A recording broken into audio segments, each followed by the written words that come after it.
السلام علیکم جماعت ہفتم کے عزیز طلبہ و طالبات، ہمارا آج کا سبق ہے دیہاتی اور شہری زندگی کا فرق۔ خاص الفاظ: استقبال، باسی، مرغن، قابل رشک، زرنگار، دم نکلنا، تمدن، فراق انجمن۔ احمد 7ویں جماعت میں پڑھتا ہے۔ وہ اپنے والدین کے ساتھ لاہور میں رہتا ہے۔ اس کی ننیال گاؤں میں ہے۔ گرمیوں کی تعطیلات میں احمد، اس کا بھائی بلال اور ننھی بہن عائشہ اپنے والدین کے ساتھ گاؤں آئے۔ وہ گاؤں کے قریبی قصبے میں بس سے اترے۔ احمد کے ماموں جان نے ان کا استقبال کیا۔ وہ انہیں تانگے پر بٹھا کر گاؤں لے آئے۔ سڑک کے دونوں جانب دھان کے ہرے بھرے کھیت تھے۔ وہ گاؤں کی ہری بھری فضا دیکھ کر بہت خوش ہوئے۔ کچھ دیر بعد تانگا گاؤں کی حدود میں داخل ہوا۔ وہ تانگے سے اترے تو پورا محلہ ان کو گاؤں میں خوش آمدید کہنے کے لیے موجود تھا۔ احمد اور بلال اپنے ماموں زاد بھائی حسن کے ساتھ کھیتوں کی طرف چلے گئے۔ دھان کی فصل کو پانی دینے کے لیے ٹیوب ویل چل رہا تھا۔ وہ ٹیوب ویل سے نکلنے والے پانی میں نہائے۔ اب وہ تازہ دم ہو چکے تھے۔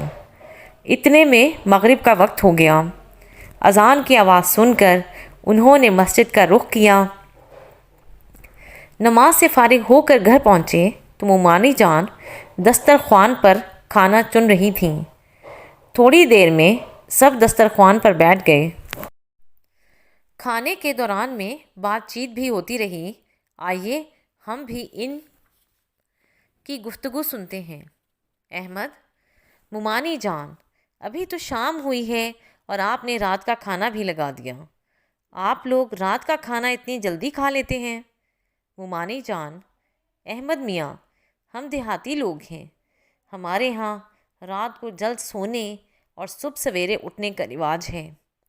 شہروں میں تو لوگ رات گئے تک جاگتے رہتے ہیں، اس لیے وہ رات کا کھانا بھی دیر سے کھاتے ہیں۔ حسن: میں نے اپنی کتاب میں پڑھا ہے کہ رات کو جلد سونا اور صبح جلد جاگنا صحت کے لیے مفید ہے۔ نانا جان: شاید اسی لیے گاؤں کے رہنے والے زیادہ صحت مند ہوتے ہیں۔ احمد: نانا جان، میں نے سنا ہے کہ شہر کے لوگوں کے مقابلے میں گاؤں والوں کی صحت بہتر ہوتی ہے، اس کی کیا وجہ ہے؟ نانا جان: بھائی، دیہاتی لوگ کھیتی باڑی کا کام کرتے ہیں، سارا دن کام میں لگے رہتے ہیں۔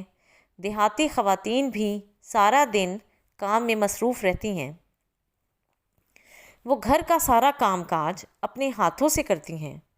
مرغیوں، گائے، بھینس اور دیگر پالتو جانوروں کی دیکھ بھال کرتی ہیں۔ فصلوں کی کٹائی، بوائی اور انہیں سمیٹنے میں بھی مردوں کا ہاتھ بٹاتی ہیں۔ جبکہ شہروں میں رہنے والوں کو اس قدر مشقت کا کام نہیں کرنا پڑتا۔ یہی وجہ ہے کہ دیہات میں رہنے والوں کی صحت بہتر ہوتی ہے اور وہ عموماً دبلے پتلے ہوتے ہیں۔ نانی جان: گاؤں میں رہنے والوں کی عمدہ صحت کا ایک اور سبب غذا کا استعمال بھی ہے۔ دیہاتی لوگ سادہ خوراک کھاتے ہیں، جبکہ شہروں میں رہنے والے مرغن غذاؤں کا زیادہ استعمال کرتے ہیں۔ احمد کے ابا جان: واقعی دیہاتیوں کی صحت قابل رشک ہوتی ہے۔ اس کی وجہ خالص اور تازہ خوراک بھی ہے۔ یہاں کے رہنے والوں کو تازہ سبزیاں، پھل اور خالص غذائیں میسر ہیں۔ شہروں میں یہ چیزیں غائب ہوتی جا رہی ہیں۔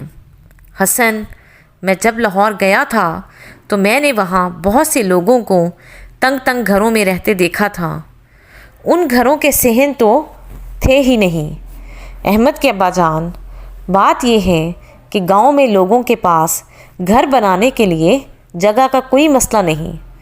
یہی وجہ ہے کہ دیہات میں زیادہ تر گھر کھلے کھلے ہوتے ہیں۔ اس کے برعکس شہروں میں جگہ کی کمی ہے۔ اس وجہ سے بہت سے لوگ چھوٹے چھوٹے مکانوں میں رہنے پر مجبور ہیں۔ دیہات میں زیادہ تر گھر ایک منزلہ ہیں، جبکہ شہروں میں کئی کئی منزلہ عمارات ہیں۔ کئی عمارتوں میں سورج کی روشنی نہیں پہنچ پاتی۔ باقی آئندہ